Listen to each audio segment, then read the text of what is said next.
Thanks for checking this out. My name is Raquel. We're going to address two things today which come up a ton, and one is time. We tend to never have time for ourselves. We make excuses that we can't get into our yoga practice or really any other modality of fitness by saying that there's not enough time. So today we're going to do just about 10 minutes or so, and that's it. And you'll see that that is all you need. You don't have time, but you can certainly carve out 10 minutes. The other thing is low back pain. So many of us suffer from low back pain, whether it's chronic or it's because some way you slept, something you carried, something you did at work, something you did at a workout. Immense numbers of reasons why we'd have low back pain. So those are going to be our two focuses today. You don't need anything, you don't need any equipment, you don't even need a mat, but if you do, that's great because it'll probably be more comfortable for you to pad your body against the floor. And you'll only need about the space that a yoga mat takes. So if you feel you don't have enough space for your yoga practice, that literally is all you're gonna need for this, right? You're gonna lay yourself down onto the floor. You're gonna put your feet down on the ground. So your knees are bent, your feet are on the ground. You're gonna press the back of your skull into the floor so your upper back can lift a little bit. And that's only so that we can gather in our shoulder blades. You're gonna walk your shoulder blades in toward each other. Press the backs of your shoulders into the floor. And then you're going to try to let your low back relax down toward the ground. You're going to press your knees together, and that's just gently. You're going to bring your knees together, and you'll start to walk your feet out a little bit wider. So your feet can start to go out wider than your hips with your knees together. So if you're not that mobile, your hips aren't that mobile internally, you can't go out super far way past your knees, no big deal. You just walk your feet in whatever amount you need so that your knees can stay together and you're feeling some stretch on the outer hips. Just take one hand to your belly, take one hand somewhere on your trunk, whether it's the upper chest or your sternum or your ribs. And really simply, you're just going to take 3 rounds of breath. So close your eyes and try to work this in a way that's soft and slow and smooth. So pull the air in through the nose and out through the mouth. Sip in through the nose. And control, smooth, slow out of the mouth. Just one more, just like that.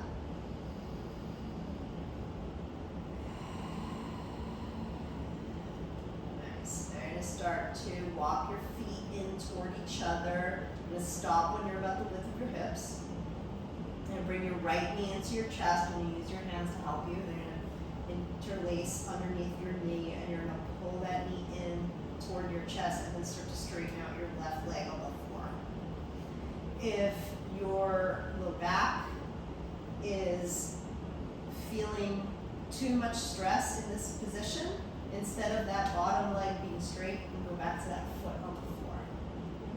You don't need to pull the right knee in as far as mine is. You're trying to work with your own level of mobility, so it might be a little more forward than how I have it. Good. From here, you're just going to hold that knee with only your right hand. You're going to take your left hand onto your left hip, and you're going to use that hand to give a little pressure down. Pull in the belly, take a breath, and now your right knee blow down to the right. It's whatever amount you need it to be. You can always use your elbow as a kickstand. You can put that elbow on the floor to help you if it's feeling like too much.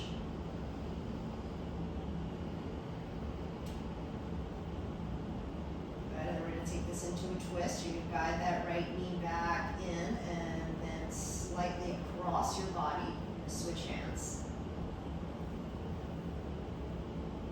And keep guiding that knee across you. Maybe that's feeling like enough, and there you stay. Or maybe you want to take it into a little more of a twist, and you start to roll onto your outer left hip, and you let that knee come across you more. And then the right arm can reach up to the ceiling, and then up in line with your ear. But just when you're about to lay it down on the floor, you're going to start to reach it out to the right, and maybe you turn your head to look toward it.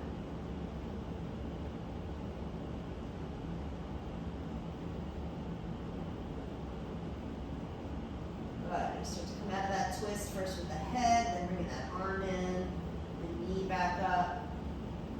You're going to switch your hands to the back of the thigh and interlace your fingers to the webbing, and you'll start to kick your leg forward into your hands. Try to keep the backs of the shoulders on the floor. And then by any amount, try to straighten out that right knee. So it doesn't have to be completely straight. If that doesn't work for your body, it can be a little bit bent. But whatever is the sweet spot for you, you're going to try to make that leg solid. And then you'll begin to kick the leg forward into your interlaced hands. You're going to try to pull your low belly in.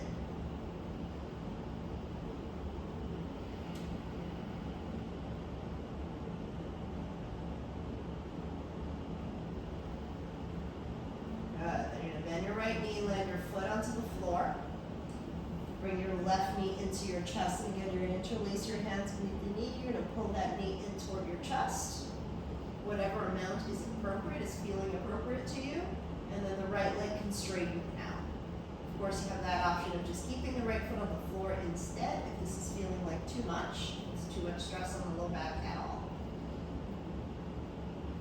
Hold that knee with just your left hand. Bring your right hand onto your right hip. Give a little gentle pressure down. Take a breath in. And then your knee will start to open out to the left. And again, you can just put that left elbow on the floor like a kickstand.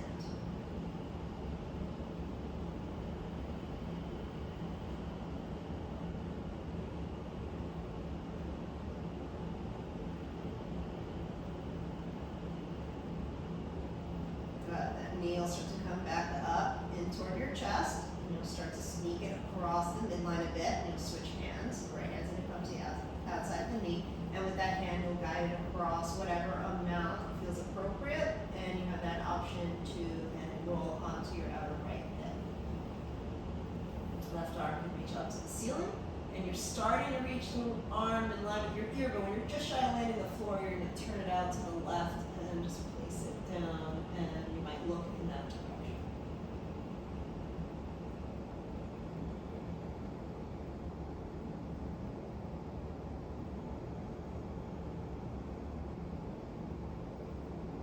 Good. You start to come out of the twist, turning the head up and lifting that knee back up, and then you'll interlace your hands behind your thigh. Start kicking that leg forward into your hands, trying to keep the backs of your shoulders on the ground, and then you'll work to straighten out your left knee, whatever amount is appropriate. So it might be fully straight, it might be bent slightly, but either way, you're going to try to make that leg solid. So you're going to activate the muscles by squeezing them into the bone, and you're kicking the leg forward into your interlaced hands.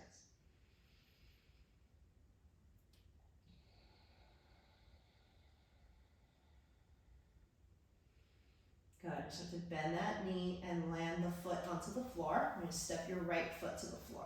You're going to bring both knees in toward your chest. And bring them in just enough to the sweet spot where you're starting to feel stretch. Some of you might be mobile enough that this does not feel like much stretch. Some it might feel like a lot. Oftentimes back pain comes from immobile or tight hips, so that's why I generally address hips when people come to me with back pain. So here you're just going to take a moment to take a few hip circles. So you're going to spoon your knees with your hands, and your hands are going to guide your knees into hip circles like you're stirring a pot, but it's going to be opposing circles. So with your hands, you're going to try to bring your knees forward, out wide, and bring them in toward your armpits, and then bring them back together, and then you're going to go the opposite way, out, forward, together. So you're going to do that circle a few times, back and forth.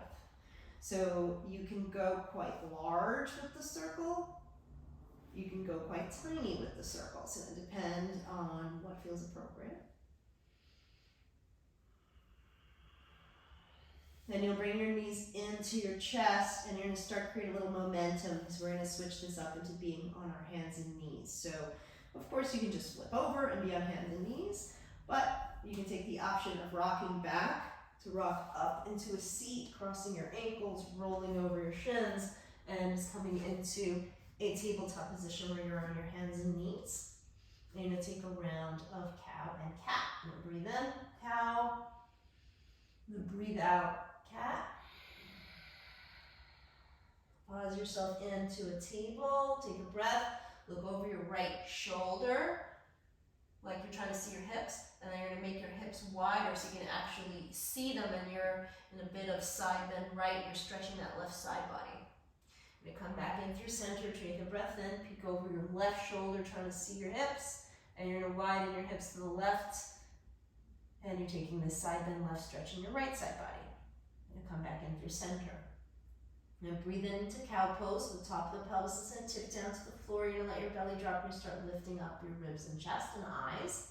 Then tuck your tail and round your way up your spine, all the way up into a spread shoulder blade, cat pose, chin tucks to the chest. And come back into a tabletop position. You're gonna round yourself in cat.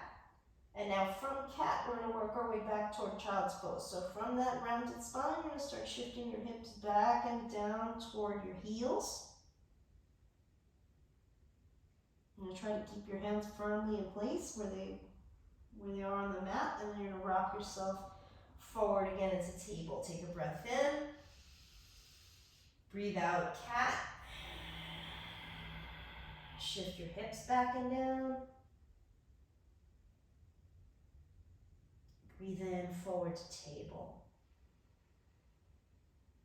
Breathe out, cat. Breathe in, hips toward your heels. Staying there on that breath out. Breathe in, rock forward. Breathe out, cat. Breathe in, hips back and down.